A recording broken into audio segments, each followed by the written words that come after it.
Your beliefs dictate your thoughts, dictate your emotions, dictate your actions, which produce your results. And your results, when you look at them, then just reinforce the original belief. And so we're caught in that construct, right? But the linchpin is the belief system. So the question is, how do I actually change what I believe? If my beliefs really do dictate my destiny, right? Which is, I'm not the only person suggesting that. The question becomes, how do I change my beliefs? And in that is an inherent challenge, because by definition, beliefs are that which are true, right, for us. And so then the question is, how do we break out of this?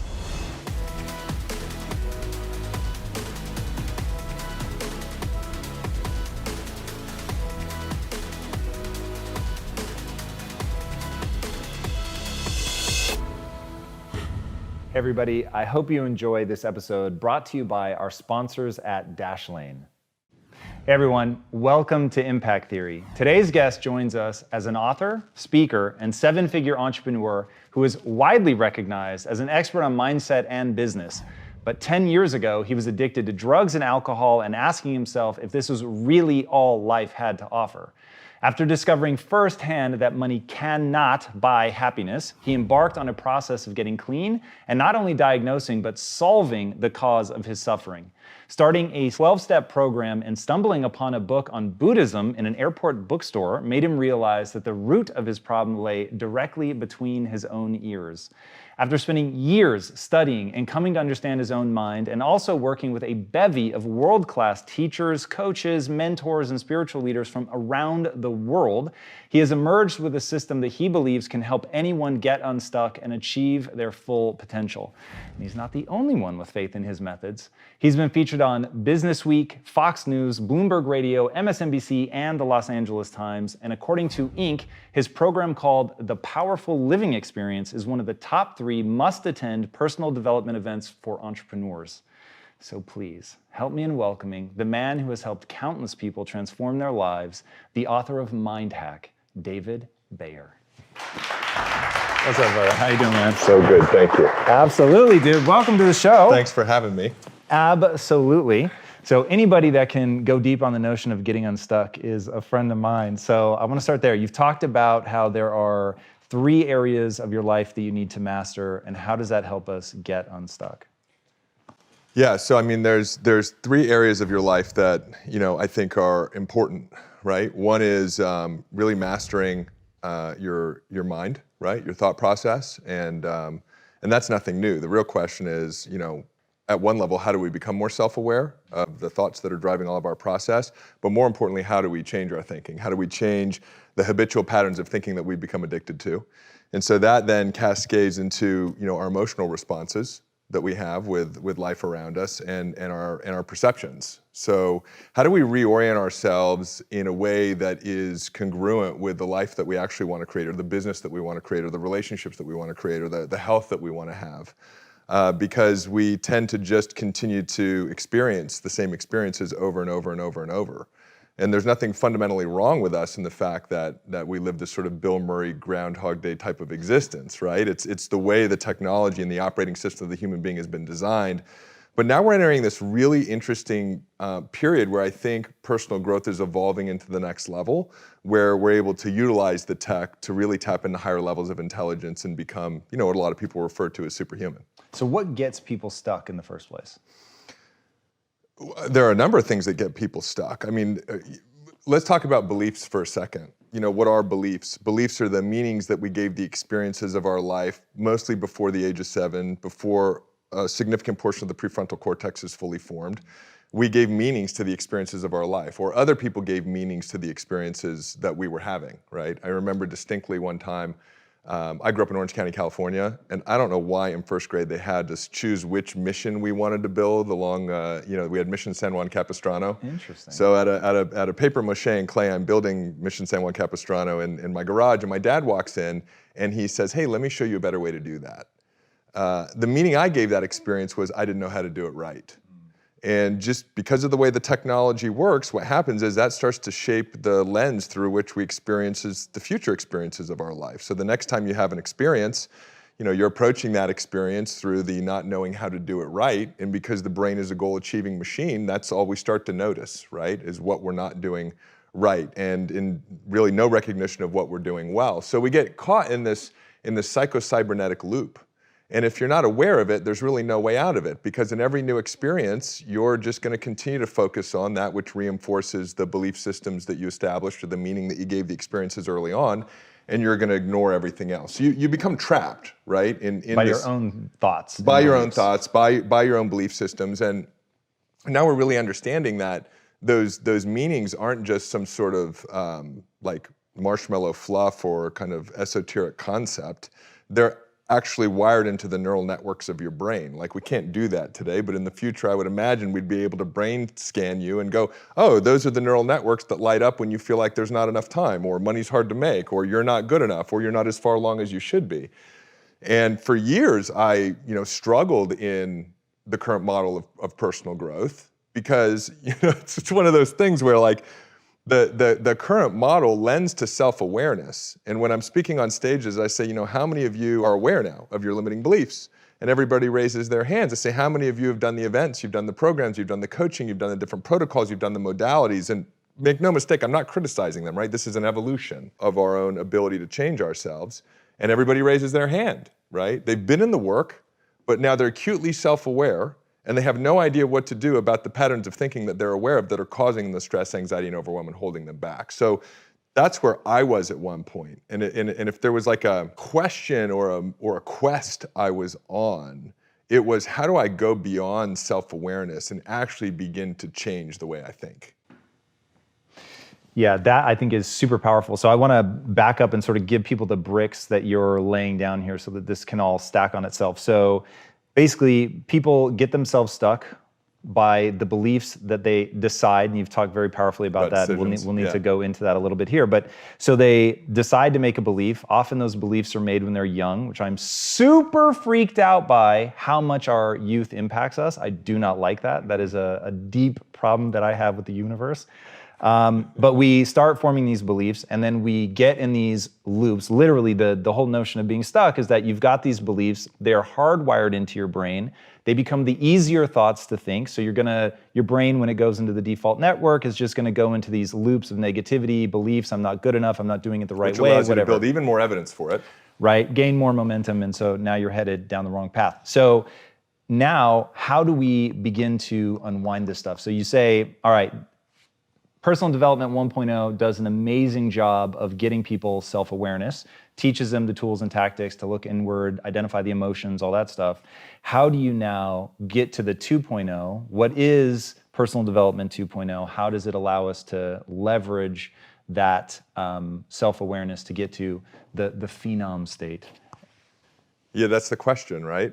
And I think there's a lot of roads to the mountaintop. I have the perspective that I have because that was my journey, and I had to start figuring out how to walk in the darkness, because that's kind of what it's like at the beginning. What darkness? What do you mean? Like, meaning when you're caught in this psychocybernetic loop. Can you define psychocybernetics? Yeah, so it's this idea that what you believe will dictate your thoughts on a moment-by-moment basis. So if you believe that money's hard to make, as a simple example, you're not going to have ideas or thoughts around money that would be lending to making it easily, right?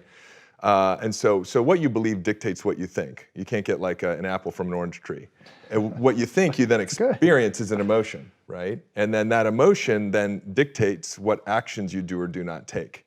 And they're always aligned, right? Your beliefs dictate your thoughts, dictate your emotions, dictate your actions, which produce your results. And your results, when you look at them, then just reinforce the original belief.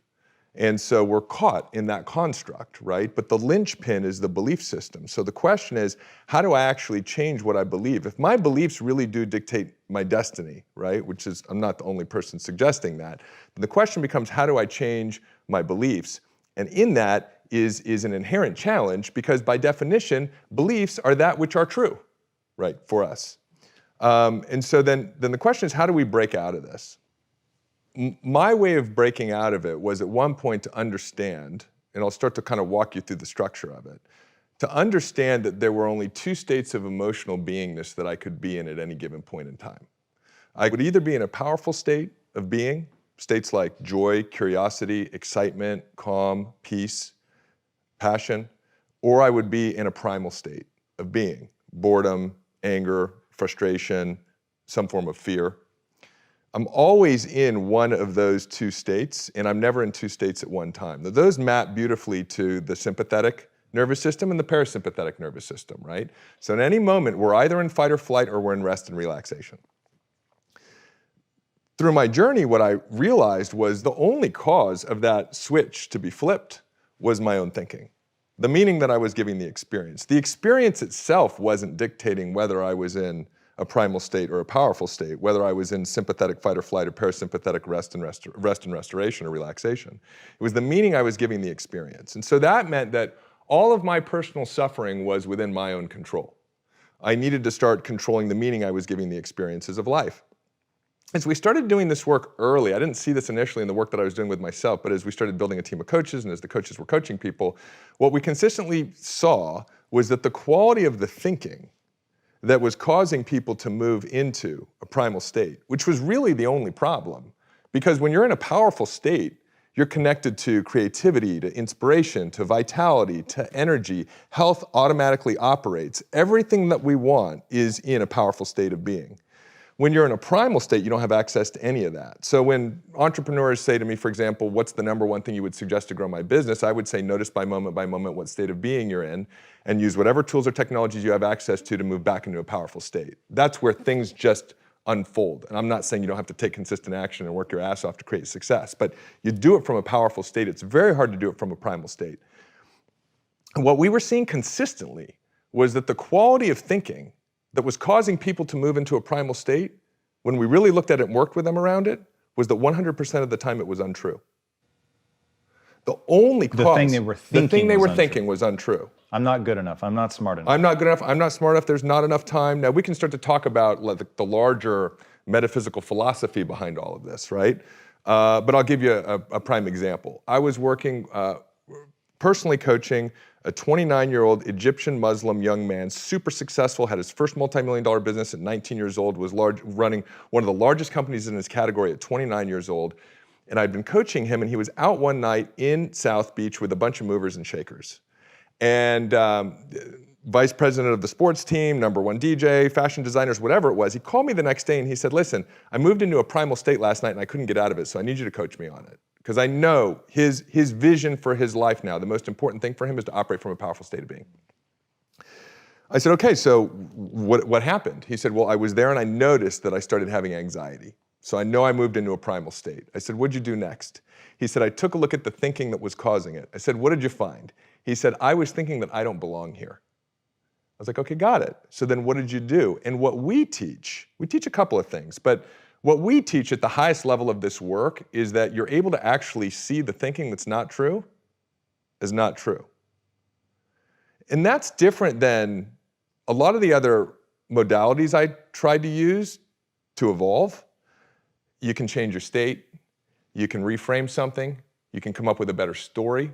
There are amazing tools out there like breath work, plant tech. I mean, there's a bunch of stuff out there which we can get into, plant right? Tech. Yeah. That's nice, I like that. There's a bunch of stuff out there, right? But we're very focused on the personal technology, not the third-party tools, right? But I've explored a lot of them. So what we believe is the fastest way for you to eradicate a limiting belief is to actually see the limiting belief as untrue. And the moment that happens, there's a reorganization in your brain, like you can't unsee it. Once you see the lie as a lie, right, there's a huge shift. It reorients you to the experiences of your life. It reorients you, to money, to relationships. So I said to him, so what happened when you saw that you were thinking, I don't belong here? And he says, it seemed true. He goes, now I knew it wasn't, because he bought in to what we teach. And I said, okay, great, so I'll coach you on it. You know, with coaching, you have a lot of leverage. And you don't always have to use the leverage I'm gonna give you an example of, but I knew he was a spiritual. His faith was very important to him. So I said, let me ask you a question. You believe in God, don't you? He said, yes. I said, the omnipotent, omniscient, kind of all-knowing type of God? He goes, absolutely. And I said, then how did your God put you in the wrong place on Friday night where you actually don't belong? And there was a pause. And I heard him on the other end of the line and he goes, oh my God. And I said, what is it? He goes, I belong everywhere I am. That's a fundamental reorientation to the experiences of your life. And what I believe is that's the deepest, most permanent, fastest way to actually move through the crazy unreality that we've created for ourselves as a result of adopting a bunch of other crazy people's beliefs when we were kids, right? To start reconnecting with what's really true. And so in that moment of seeing that you actually believe belong everywhere that you are, you move back into a powerful state, and now you're moving forward with your life in a powerful way. It's interesting. So I've heard you talk a lot about the idea that basically whatever happens is what is meant to happen. And in terms of the leverage of coaching somebody like me, that would never work because I don't believe in an omniscient God. So I'm like, there are just too many things where the outcome is just bad. It was all bad. But I think that you're very right that you can always reframe it and find something good out of it. So you can find something good out of terminal childhood cancer, right? But I would say objectively, that one falls into my human suffering bucket. I'm gonna say, no, that's just pretty bad. Sure. You can learn something from it, no question. You can reframe it, absolutely. Sure. So how are you able to have a breakthrough with somebody who is an adult, who, like me, doesn't believe that everything happens for a reason? Like, is it just reframing? Are there other tools? Like, what do you lean on? Yeah, so what do you believe in? In other words, in your context, in the container that you've created, because you're creating it, right? Like, we don't know if there's a God. We assume there's a universe. We're sort of in it. I mean, we call it the universe, but that's just language, right? We're just making up names for shit. So the question would be, now I go back to Einstein, if he actually said it, which I think he did, which is, the most important decision you make is whether you live in a friendly or a hostile universe. So that perspective is a belief in how the human being technology works. In other words, whatever you believe, because of the way this whole structure and system works and how meaning then creates emotion and neurobiological chemical cascades in your body, right? Like all this stuff, like in that sense, without even getting really woo, you're creating a reality, right? Agreed. So then the question would be, what do you believe in drives everything? Because, for me, I look at more as a mathematics. I use the word God. But what I believe is that intelligence itself, right? Unbound intelligence is all there is. And that unbound intelligence. When you say is all there is, what do you mean? Like the very fabric of space-time is Sure, intelligent? like if you talk about space-time or the ether, or the Hindus call it the Akasha or the fifth element, or in the beginning there was a thing, right? For me, it's intelligence, and it's mathematical in its expression. And so I believe in math. Right? If you go back to like Euclidean geometry, right? There's a very kind of spiritual concept around all of these things, and looking at things like sacred geometry and how something is expressing itself in these really deep, sophisticatedly intelligent patterns, right? Which one could suggest is just chaotic, like it's the way that this all unfolded. It had to unfold this way because it was the only way it could all work, or it's supremely intelligent. So the first thing I would want to do is understand, what do you believe? So that then we can have this conversation within that context. So what do you believe? I believe purely in evolution. So whether that is divinely started or not, because I will be the first to admit there's something that I don't understand, and it is something big, and it leaves me in awe and wonderment. And so I am deeply moved by the mysteries of the cosmos. Like, that shit to me is so beautiful. And so the states of awe or compassion or connectedness, or like, you don't have to pitch me on that, I'm in, man. It's just, I don't think that what makes this experience beautiful or even useful is that it is all happening exactly as it was meant to happen. I feel like, hey, something put the expansion of the universe, the expansion of species started, and it all has to obey the laws of physics. Okay, cool. So now operating within that, I find so much power in going, how does the mind work?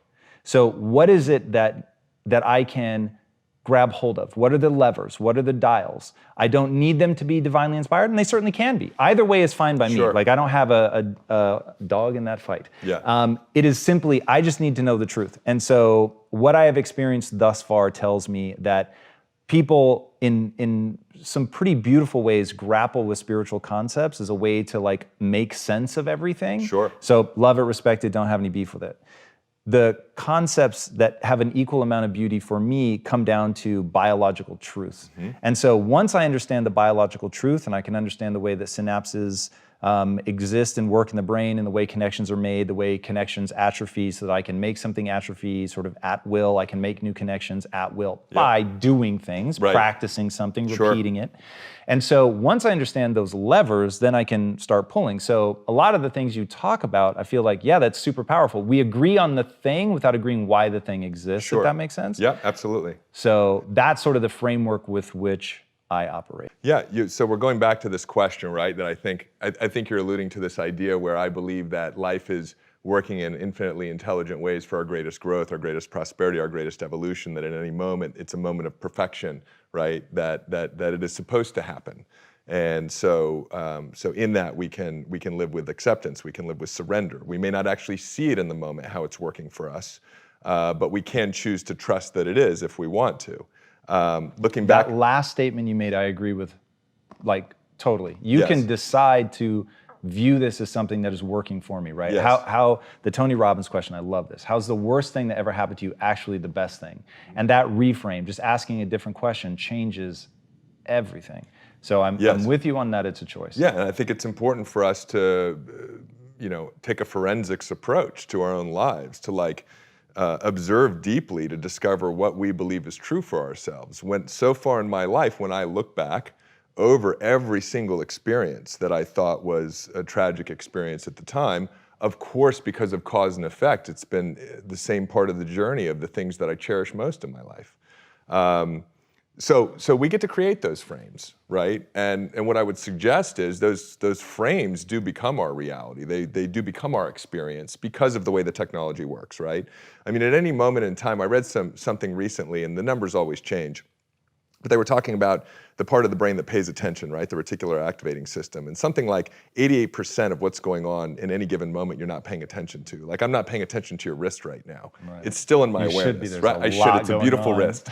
But that which we tend to pay attention to is aligned with what we believe, and so that's all we get.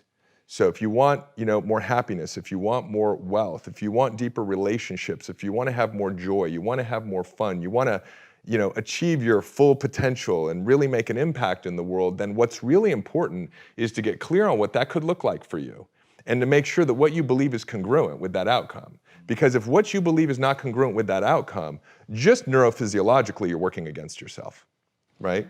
Yeah, talk to me about the power of clarity. You're one of the few people that I hear talk about this, and I think it's so fucking important. Yeah, so where to start with the power of clarity? We talk about a number of things, right? The power of decision, the power of clarity, the power of gratitude, the power of questions. Most people know what they don't want, but they don't know what they do want. If you say to somebody, what do you want? They'll spend maybe 10 seconds sifting around and then start telling you exactly all the stuff that they don't.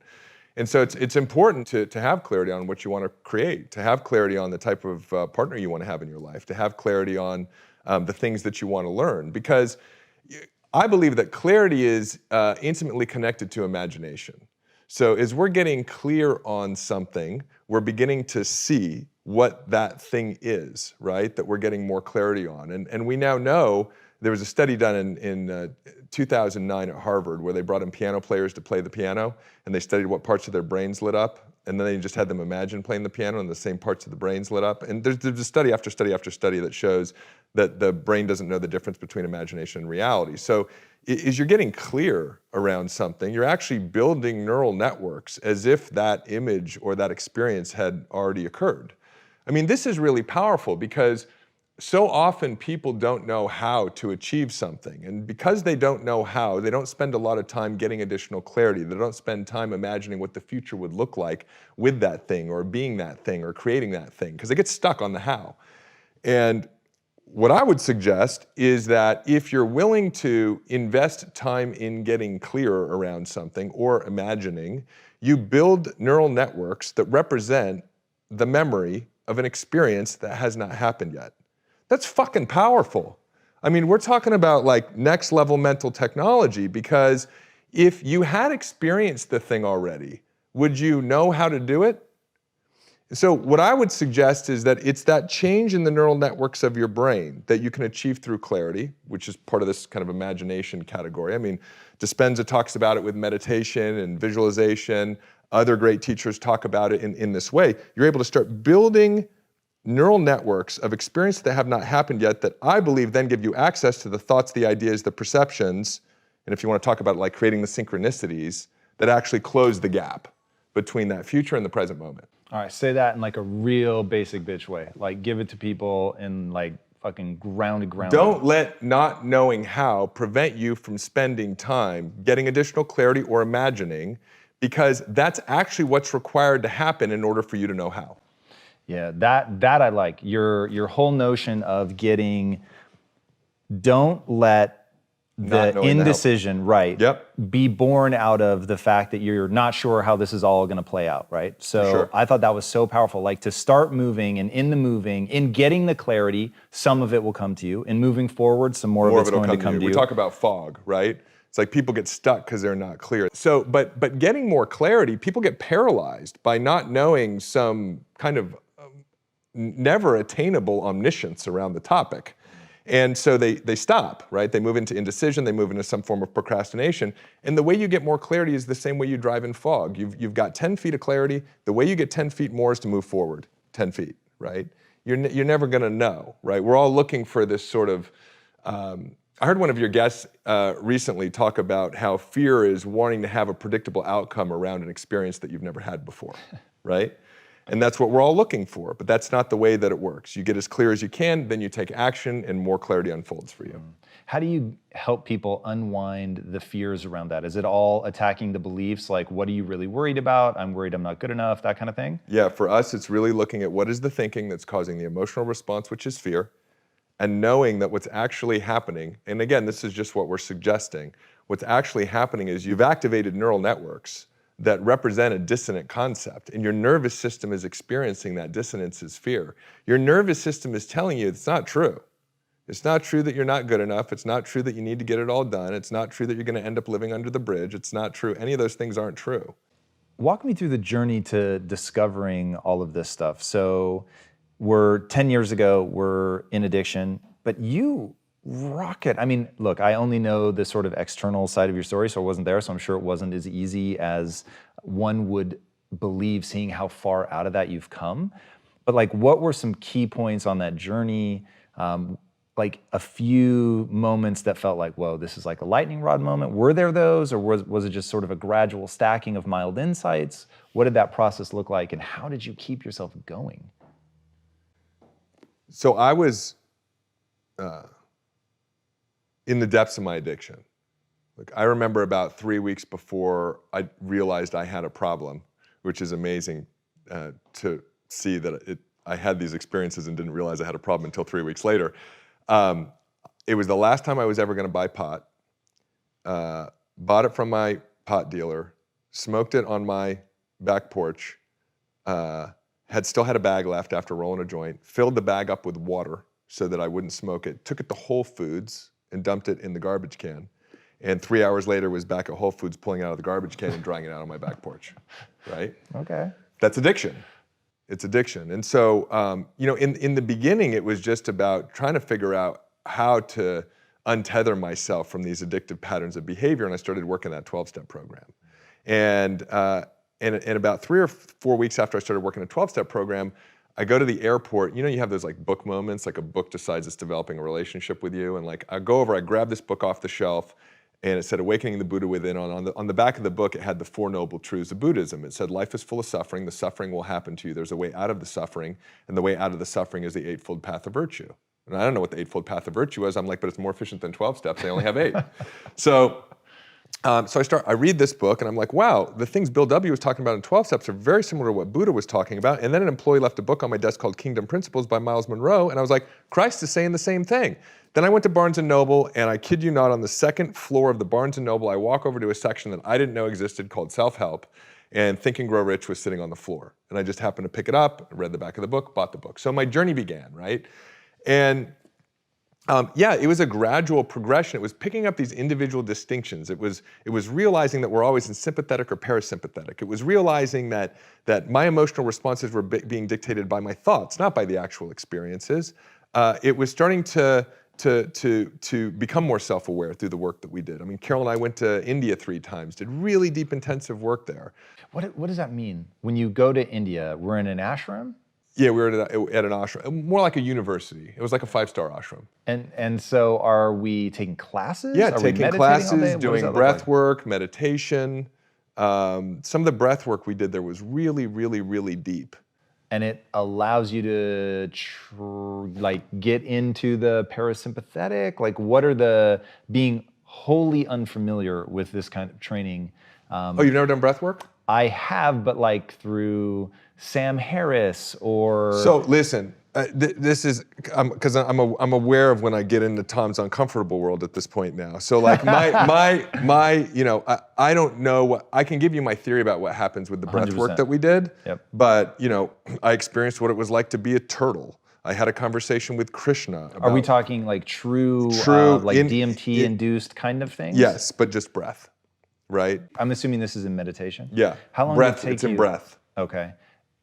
Is the breath work different? Because I know you've done a lot of meditation. Is there a different experience to breath work versus meditation? Is it actually like where you're getting hypoxic or something that's Yeah, causing it's the... a very active breath work, right? Okay. Do you know Wim Hof's method?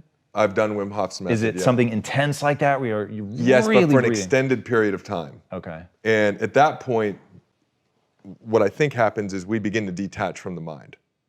And then these other experiences show up, right? I mean, I had never really contemplated what it was like to be my mom's, tortoise. But for whatever reason, that's what I experienced, right? And as you begin to experience these things, experiences change the brain, right? In fact, the only way you change the brain is through experience, right? Like moment by moment by moment, we're recording, right? What's going on? And we're either reiterating the neural networks that are there, we're building new neural networks or pruning out old ones. And so these are experiences. So, to what extent there's value to experiencing being a turtle, I don't know, but I've had the experience. So it's in here now. And so, and a lot of people use plant medicine for that, right? Exploring different experiences or DMT. So yeah, we've been on a journey of personal exploration. And the one thing that we started to see consistently as we were working with people around their beliefs, which we believe create the quality of their life moving forward in every area. Like I can sit with someone and hear what they believe and tell them what their life looks like. I could get real creepy and follow someone around for 3 days without them knowing. I could sit down and pretty much tell them what they believe, right? Your beliefs dictate your destiny. And that's not some, quotable, right? It's the fact that it's at the core of behavioral psychology, right? Your beliefs dictate your thoughts, dictate your emotions, dictate your actions, dictate your results, which reinforce your beliefs. And what we consistently saw was that as we first started giving people permission to change their beliefs by realizing their decisions, right? The beliefs are just decisions and that you could just decide something different and the whole machine would start recalibrating around it and reorienting around it. If you were willing to give yourself permission to make a new decision about life or money or relationships or whatever it is. But then after that, we consistently started seeing that the quality of the belief was that as we actually worked with people, they would say, oh, it's actually not true. Oh, I see that it's not true for me. It doesn't need to be not true for me. But as we worked with them with our methodology, they would go, wow, it's not even true. And it was never true back then. My dad was just well-meaning and wanted to help me build a better Mission San Juan Capistrano. He didn't tell me I didn't know how to do it right? And so as we saw that, then we started finding even faster ways, right? Now you got to be open to it. You got to be open to the idea that anytime you're moving into a primal state, it's only being caused by your thinking, and the quality of the thinking is that it's not true, even though in the moment it's really true for you, right? So, and that's how we started creating these really radical breakthroughs. And that was my experience. Listen, I move into some form of suffering daily, right? It's part of the human experience. I still have my amygdala and my limbic system and right? Like we haven't pulled them out. But I'm very quickly able to reorient myself because it's a beautiful binary structure. How did you get good at that? Practice. The most important thing in my life on a moment-by-moment basis, which sometimes I don't make the most important thing, but most of the time I do, is noticing what state I'm in. And if I've moved into a primal state, observing the thinking to see what it is and going into an exploration of the thinking, knowing that it's not true if it's causing me that emotion. And I do it over and over and over again. And then I supplement it. I supplement it with doing cold work. I supplement it with doing breath work. I supplement it with my nutrition. So, that philosophy has sort of become a pillar of my personal growth and my personal evolution. Yeah, that's super powerful. So now putting this in a framework of you get triggered by something. So you said that you go into a primal state daily and you still have your amygdala and all that. Walk us through that process that you go through to then get back into that powerful state. Yeah, so something will happen. A team member who I've spoken to 3 times about the same issue will incorrectly do the thing for the 4th time. I'll notice that I'll get frustrated and I'll look at the thinking. Now again, my should means something different than your should, I think. But what I believe is that what I'm thinking in that moment is that I shouldn't have to continue to coach them. There are things that I need to do that are more important.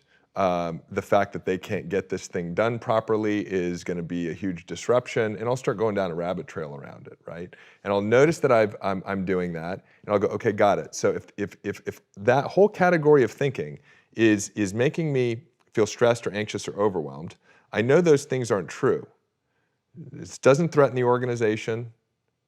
It's not taken away from the things that I should be doing. If this is what showed up, this is what I should be focused on. That's what great leaders do. There's a reason for this, even though I may not be able to see it yet.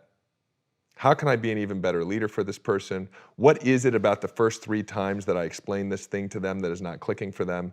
And I can start to move into some form of empathy, some form of connection, some form of leadership. And as leaders, the irony around all of it is that when we approach our teams where we have that type of experience with them, from anger, from frustration, from irritation, we're actually not good coaches for them. We can't move them forward into doing the thing properly. But when we realize that the frustration is coming from us, and that all the things that we think should be that are not in that moment should not be because they're not in that moment, and we become present to that moment and to that person from a powerful state, that's how we are able to feel good about ourselves and actually support the people around us. Yeah, that's cool. And that's something that you're able to help your clients do faster and faster and faster. Is there like do you break that process down into steps? Like step 1, identify the thinking. Step 2. For sure. That's our approach in a nutshell, which goes much broader and much deeper, right? This idea that you're in one of 2 states, that if you want to be creating a life you love or a business you love or a team you love or a mission you love and be successful, it's from a powerful state. All right, so to give people the steps. Yeah. Step 1, what Step state one are you is in? notice when you've moved into a primal state. Step 2, know that the only thing that's causing you to move into that emotional state, which is sympathetic, is your own thinking. Step 3, take a look at what the thinking is. Step 4, play around with or be willing to be open to the fact that if it's moving you into a primal state, it may not be true, right? Step 5 would be, if that's not true, then some form of the opposite must be true. What might that be? And step 6 would be, well, what evidence do you have for the fact that that would be true?